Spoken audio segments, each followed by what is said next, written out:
Hey guys, welcome back to my channel. आज हम बात करने वाले हैं एक ऐसे मूवी की जो आपके दिल को छू लेगी, योर नेम। ये मूवी जापान की एक एनिमेशन मास्टरपीस से है जिसमें टाइम ट्रैवल, लव और डेस्टिनी की कहानी है। अगर आप कंफ्यूज्ड हो जाते हो मूवी देखते हुए तो ये वीडियो आपके लिए है।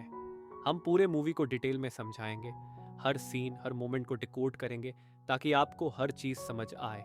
तो चलिए शुरू करते हैं। मूवी की शुरुआत होती है दो कैरेक्टर्स से, तकी और मित्सुहा।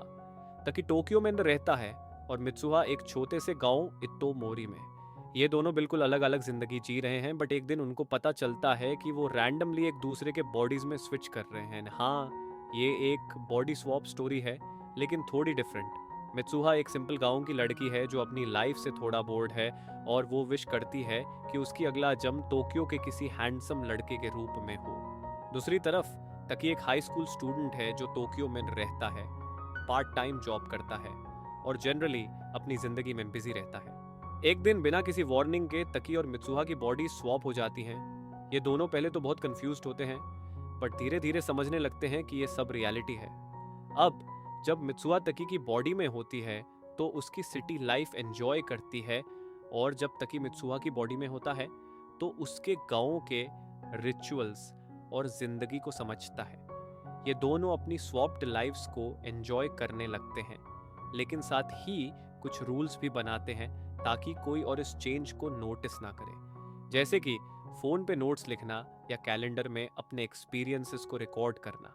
ये सीन्स आपको दिखाते हैं कि कैसे तकी और मित्सुहा की जिंदगी में प्यार और रिस्पेक्ट बढ़ने लगती है, एक दूसरे के पर्सपेक्टिव्स को समझने लगते हैं। जब ये बॉडी स्वैप लगभग रूटीन बन जाती है, तकी और मित्सुहा एक दूसरे से डीपली कनेक्टेड फील करने लगते हैं। लेकिन एक दिन ताकि सडनली मित्सुहा से कंटैक्ट नहीं कर पाता और बॉडी स्वैप भी बैंड हो जाता है। तकी अपने दिल में मित्सुहा के लिए कुछ महसूस करता है और उसे मिलने की इच्छा करता है। यहीं पर मूवी का ट्विस्ट आता है। तकी इतोमोरी जाने की कोशिश करता है, लेकिन जब वो वहां पहुंचता है तो उससे एक शॉकिंग ट्रूथ का पता चलता है। इतोमोरी टाउन 3 साल पहले एक कैटास्ट्रोफिक कॉमेट से डिस्ट्रॉय हो चुका है और मित्सुहा उसी दिन मार चुकी थी जब वो अपनी बॉडी में वापस गई थी। ये पता चलने के बाद तकी समझता है कि उनका बॉडी स्वैप टाइम ट्रैवल था। तकी पास्ट में मित्सुहा की बॉडी में था और अब वो उससे बचाना चाहता है। ये एक इमोशनल मोमेंट है जब तकी इतनी डोर तक आता है, सिर्फ ये जानने के लिए कि मित्सुहा अब इस दुनिया में नहीं है।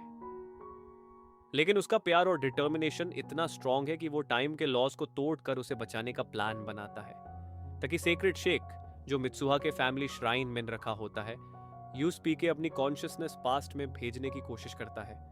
ये मोमेंट मूवी का क्लाइमैक्स है जहां दोनों कैरेक्टर्स के बीच के डीप कनेक्शन और उनके प्यार की स्ट्रेंथ दिखाई जाती है। तकी अपनी पुरानी मेमोरीज को रिवाइव करके इतोमोरी टाउन को बचाने की पूरी कोशिश करता है। उसके एफर्ट्स के वजह से मित्सुहा एक बार फिर अपनी बॉडी में जाग जाती है। अब दोनों मिलकर टाउन के लोगों को वार्न करते हैं कि वो कमेट के आने से पहले वहां से निकल जाएं। एक और ट्विस्ट आता है जब दोनों फाइनली एक माउंटेन के पीक पर मिलते हैं जहां उनको एक दूसरे के नाम याद नहीं आते, बट वो एक रेड स्ट्रिंग एक्सचेंज करते हैं जो उनके कनेक्शन का सिंबल होता है। टाइम वापस अपनी जगह पर आ जाता है और इतोमोरी के लोगों को बचाने का काम कंप्लीट हो जाता है। मूवी का एंड थोड़ा बिटर स्वीट है। तकी और मित्सुआ अपनी ओरिजिनल लाइव्स में वापस आ जाते हैं, लेकिन उनको एक दूसरे की याद सिर्फ फ्रैगमेंट्स में नहीं रहती है। वो दोनों अपनी लाइफ जीने लगते हैं, बट कहीं ना कहीं उनको लगता है कि कुछ मिसिंग है। कुछ सालों के बाद फेट उनको एक बार फिर मिलवाता है जब वो टोक्यो में एक ट्रेन स्टेशन के पास एक दूसरे से गुजारते हैं। उनको लगता है कि वो एक दूसरे को पहले से जानते हैं। एंड में दोनों एक दूसरे को देखते हैं और फाइनली ये पूछते हैं, तेरा नाम क्या है। ये सीन मूवी को एक होपफुल नोट पर एंड करता है जहां उनका प्यार और कनेक्शन टाइम और स्पेस के बैरियर्स को तोड़कर वापस आ जाता है। तो दोस्तों, ये थी योर नेम मूवी की फुल एक्सप्लेनेशन। ये मूवी ना सिर्फ एक ब्यूटीफुल लव स्टोरी है, बट एक ऐसी जर्नी भी है जो आपको टाइम, डेस्टिनी और कनेक्शंस के बारे में सोचने पर मजबूर कर देती है। अगर आपको ये वीडियो पसंद आई हो तो लाइक करना मत भूलिए और कमेंट में बताएं कि आपको योर नेम के कौन से मोमेंट सबसे ज्यादा टच किया। और अगर आप नए हो चैनल पर तो सब्सक्राइब जरूर करें। मिलते हैं नेक्स्ट वीडियो में, तब तक के लिए take care and keep watching awesome movies.